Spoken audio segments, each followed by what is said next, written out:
Hola chicos, continuamos con los temas y el tema que vamos a estar revisando esta sesión va a ser un tema de farmacología.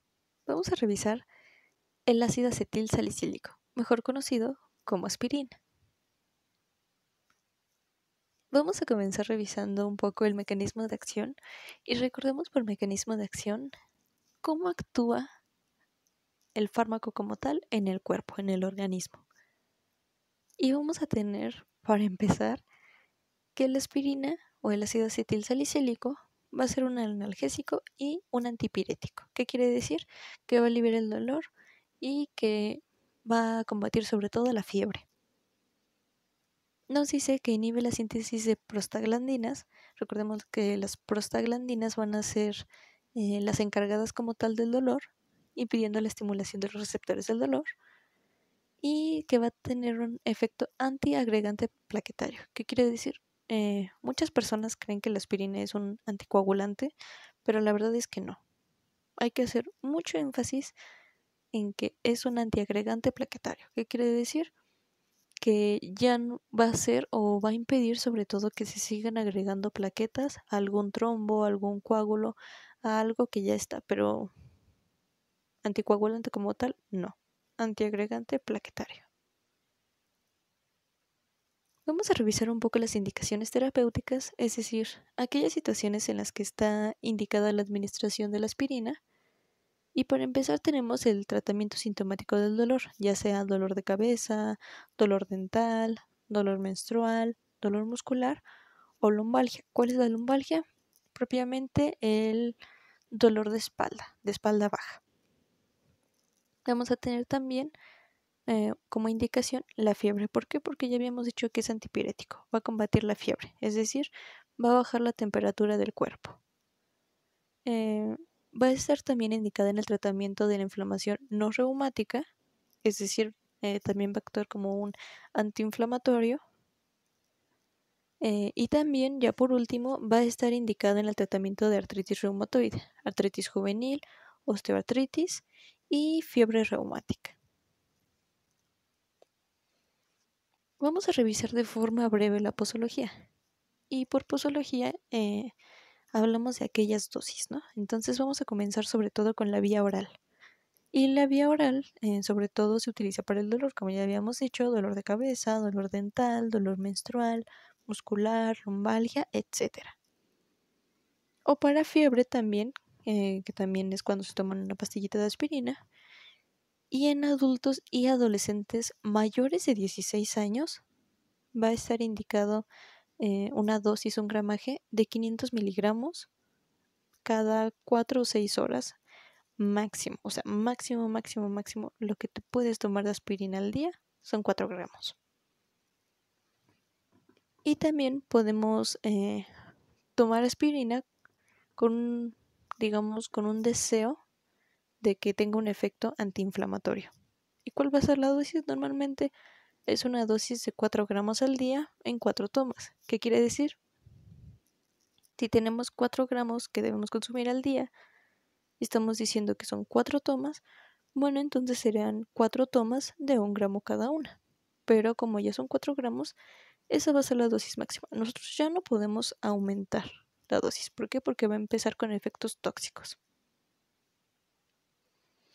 Vamos a revisar el modo de administración y habíamos hablado sobre la vía oral, entonces hay que hacer énfasis sobre todo aquí en la educación al paciente, que la aspirina se toma o con comidas o con leche. ¿Por qué? Porque si se toma con el estómago vacío, realmente es muy irritante para el estómago. Entonces, a lo mejor estás aliviando el dolor de cabeza, pero al rato le estás causando un dolor en el estómago. ¿Por qué? Porque ya lo irritaste, porque el paciente no había comido nada, a lo mejor se lo tomó con agua simple y ya no le duele la cabeza, pero ya le está doliendo el estómago.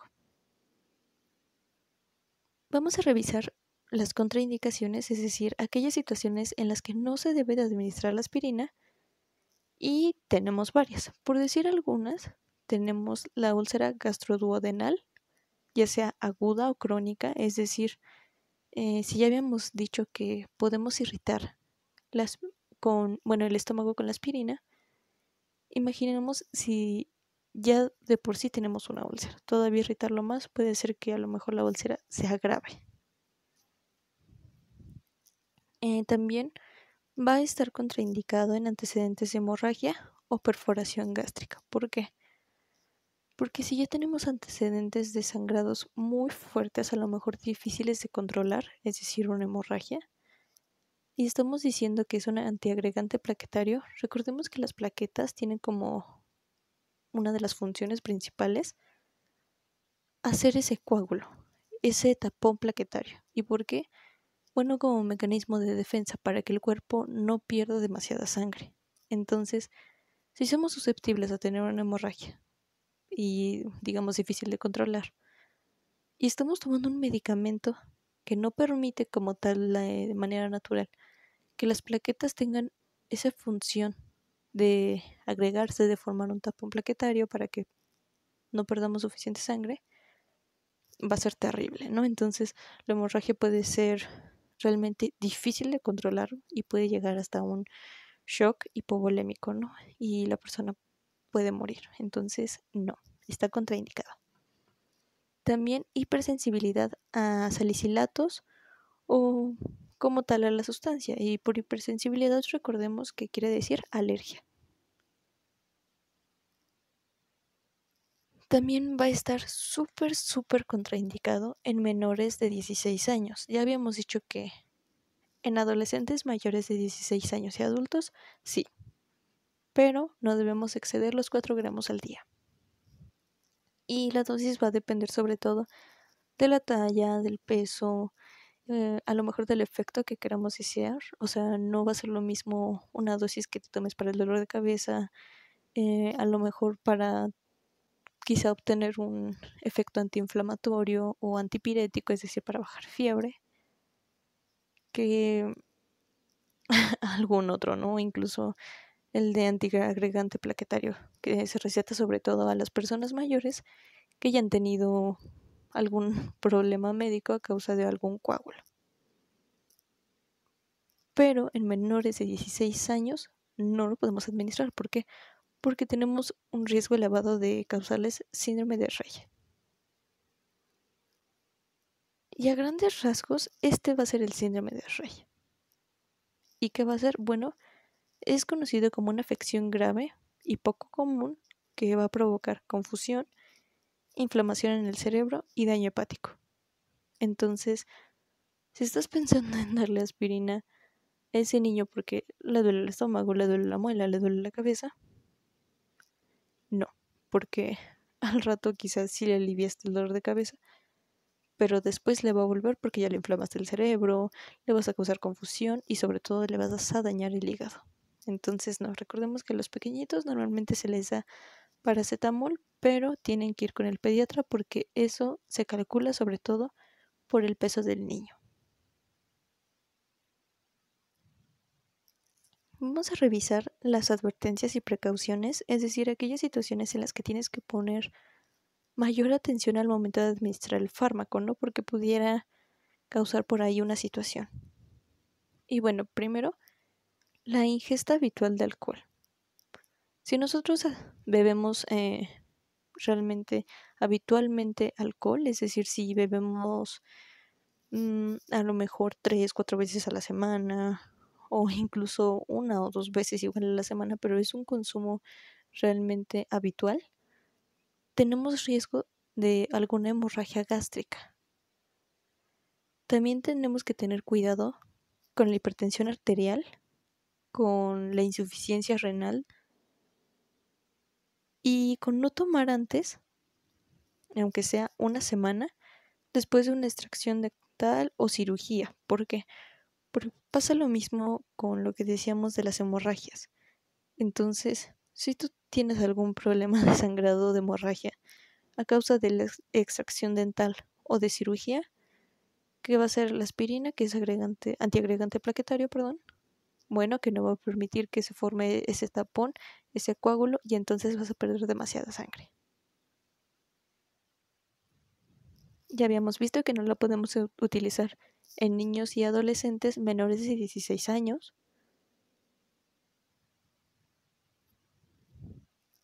y vamos a revisar las interacciones. Es decir, aquellas situaciones en las que se pudiera haber combinado con alguna sustancia, llámese algún otro medicamento, alguna comida, etcétera, ¿no? Algo que pudiera a lo mejor aumentar los efectos, disminuir los efectos o causar toxicidad. Y bueno, vamos a ver que aumenta el riesgo de hemorragia con anticoagulantes, porque si ya habíamos dicho que no va a permitir que se forme como tal el tapón plaquetario, imagínense con otra sustancia que es anticoagulante. Si la persona llega a tener una hemorragia va a ser sumamente difícil de controlar. Con otros antiagregantes plaquetarios, con los ISRS. ¿Y cuáles son estos? Bueno, son antidepresivos y son conocidos como inhibidores de la recaptura de la serotonina. Por ejemplo, la fluoxetina, la sertralina y, como último, el alcohol. También va a aumentar la nefrotoxicidad, es decir, la toxicidad en el riñón. Y tenemos, como ya habíamos comentado antes, riesgo de úlceras y de hemorragias. Vamos a revisar a grandes rasgos lo que puede provocar en el embarazo. Y bueno, para empezar tenemos que la aspirina va a atravesar la barrera transplacentaria y que se hicieron hace unos años estudios que sugieren que realmente las madres o las embarazadas que lo tomaron, la verdad es que sí hubo un aumento o una elevación del riesgo de los abortos y de malformaciones congénitas, sobre todo en corazón y en sistema digestivo, sobre todo en gastroquisis, ¿no? Que es cuando los niños nacen con una malformación y entonces su estómago y parte de sus intestinos nacen o sí se forman fuera de la cavidad abdominal. Entonces, vaya, los tienen expuestos todos sus órganos. Y durante el primer y segundo trimestre del embarazo.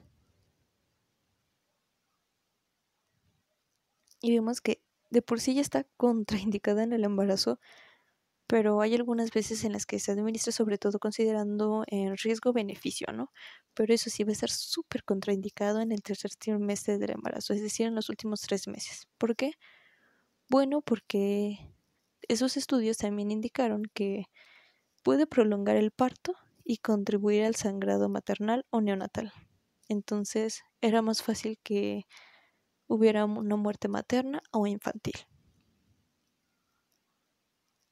Y ya por último vamos a checar las reacciones adversas, es decir, aquellas situaciones que se pueden suscitar debido a la administración de la aspirina. Y tenemos que aumenta el riesgo de hemorragia, como ya lo habíamos dicho, de epistaxis. ¿Y qué va a ser la epistaxis? Bueno, va a ser el sangrado por la nariz, ¿no? Cuando nos empieza a salir sangre por la nariz. El sangrado urogenital o gingival. El sangrado gingival va a ser sobre todo cuando te estés lavando tus dientes y empieces a escupir sangre. ¿Por qué? Porque ya te sangraron tus encías. Y bueno, tenemos entre otros muchos, por ejemplo, náuseas, vómito, úlcera gástrica o duodenal, como ya habíamos dicho, disnea, asma, congestión nasal, etcétera.